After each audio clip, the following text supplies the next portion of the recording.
Hello， 大家好，我是凯泽，欢迎来到不三买六马股菜单的每周马股筛选。在今天的视频中，我会向大家介绍下周值得关注的一些新股。同样的，在我们开始之前，我先做个简单的自我介绍。我的频道目前主要分享每日马股菜单、马股技术分析和我个人的一些操作。所以，如果你还没有订阅我的频道，可以点击一下 Subscribe button 来订阅我的频道。还有就是记得打开小铃铛，这样你才不会错过我所发布的视频。然后在影片开始之前，我想再次声明，在我视频里所出现的这些票都只是我个人的一些分析与判断，并没有任何的买卖建议，大家就当做一个参考。如果刚好有符合你胃口的，就听完我的分析之后，自己再去做一些功课。如果不符合你胃口的话，就当做一个参考。所以废话不多说，我们就开始我们今天的视频。首先第一只我们要讲的也就是这个 QES。这只 QES 其实在我前期的视频里面也是有提到，然后我们看它的图表，其实我们可以发现到这个 0.795 的这个价位，它在之前的时候曾经多次扮演了这个主力跟支撑的这个角色。我们可以看到它在一开始的时候，其实这里是扮演了一个主力的角色，之后成功突破之后，这里成为了支撑，这里也是成为它的支撑。然后它在这里的这个支撑失守之后，来到这里，其实这里就再次形成了这个主力的位置。然后它在昨天也是成功带量突破了这个 0.795 的这个主力位。所以说像 QES 这一类型的走势呢，其实只要它在下个星期能够继续的成功稳住在这个 0.795 的话，我们也是一样可以去关注这一类型的票。当然关注的同时，我们还是不可以忽略的这个 0.83 的这个阻力。所以说像 QES 这一类型的票，我们就看它下个星期的走势，再来进行下一步的操作。然后讲完 QES 后，我们来看一下这个 SCG Berhad。这些 SCG Berhad 呢，其实我们可以看到它在这个 0.540 的这个价位算是一个主力位，然后它在这个 0.495 的这个价位也是一样曾经多次扮演了这个主力跟支撑的这个角色，也就是它在这里时候是支撑失守，来到这里时候又变成主力，能够突破这里之后再次回到这里的时候，这里就是它的一个支撑。然后我们可以看到它在上个星期触碰到这个 0.540 的这个阻力之后，都呈现出了一个下跌的趋势当中。然后目前我们也可以看到它的这一波下跌算是成功稳住在这个 0.495 的这个支撑。所以说我个人认为像 SCG 它这一类型的票呢，只要它下个星期能够继续的稳住在这个 0.495 的支撑的话呢，也是一样可以继续的去关注这一类型的票。当然如果说它失守的话，像这一类型的票我们就是先把它放在一旁。而且我们可以看到它除了稳住在这个 0.495 的这个支撑之外，它也算是稳住在这个25日均线的这个范围。所以说像 SCG 它这一类型的票，同样的如果说它没有失守的话，我们就去关注。如果说失守的话，像这一类型的票就是先把它放在一旁。然后讲完这只 SCG 我们来讲一下下一只，也就是这个 Signature。这只 Signature 如果说我们在前期的一些高点放一条线的话，也就是大概这个阳烛跟阴烛的这个范围，大概也就是这个1块10分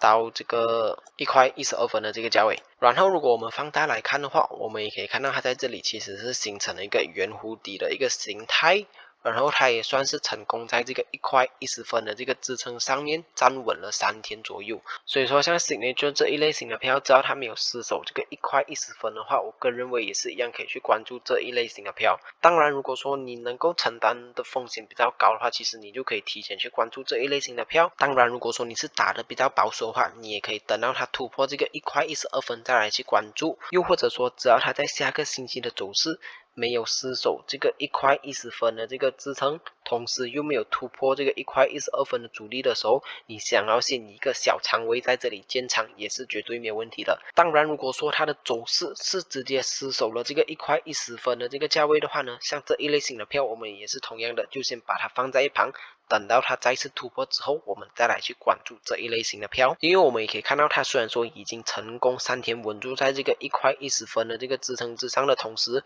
我们也是可以看到它已经连续3天都无法突破之前的这个阴烛的高点，也就是大概这个1块12分的这个价位。所以就如我所说的，如果说你能够承担的风险比较高的话，其实你想要提前先去关注这一类型的票也是没有问题。但是前提是它在下个星期的走势必须要稳住在这个1块10分之上，再来去关注。所以讲完这只 Signature 之后，我们再看下一只，也就是这个小六。这只小六也是同样的，我们放大来看的话，然后把一条线给它放在这个大概0.61的这个价位，其实我们也是可以发现到，它这个0.61的价位也是曾经多次扮演了这个支撑跟阻力的角色。它在前期这里的时候都是扮演着一个阻力，然后等到它突破之后，它这条线就形成了它的这个支撑。然后我们也可以看到这只小六近期呈现出了这种下跌趋势之后，都算是成功稳住在这个0.61的这个支撑之上。所以说我个人认为也是同样的，如果说只要这只小六在下个星期的走势没有失守这个0.61的话，像这一类型的票也是一样可以去关注的。当然如果说它失守的话，就是先把这一类型的票给放在一旁，直到它突破之后我们再来去关注也不迟。然后讲完这只小六，我们再来看下一个，也就是这个 DNO。这只 DNO 的走势，我们可以看到它前期的一个高点，也就是差不多在这个5块48分的这个范围。然后同时我们也可以看到它在这个星期的走势也算是稳住在这个5块48分的这个范围。所以说像 DNO 这一类型的票，虽然说它是在昨天失守了这个5块48分，也就是来到了这个5块47分的这个价位，但是像 DNO 这一类型的票，我个人认为只要它下个星期能够继续的保持在这里的这个价位，又或者说成功回到这个支撑之上的话呢，像这一类型的票也是一样可以去关注的。当然如果说它失守的话，我们就要用它下一个 support， 也就是大概在这个5块25分的时候，我们再来去关注这一类型的票。同样的，像我刚才介绍的前面几只票，他们的前提都必须要是成功的稳住在这些支撑之上。如果说他们是失守了这些支撑的话，像这一类型的票，我们就是先把它放在一旁，它突破之后，我们再来去关注的。如果讲完 DNO 之后，我们再来看一下这个巴蒂尼。这只巴蒂尼，如果说我们放小来看的话，我们把一条线从之前20年的这个11月份，把它拉到近期的这里，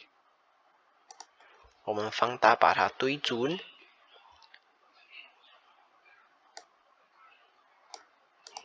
再来拉到近期的一些价位。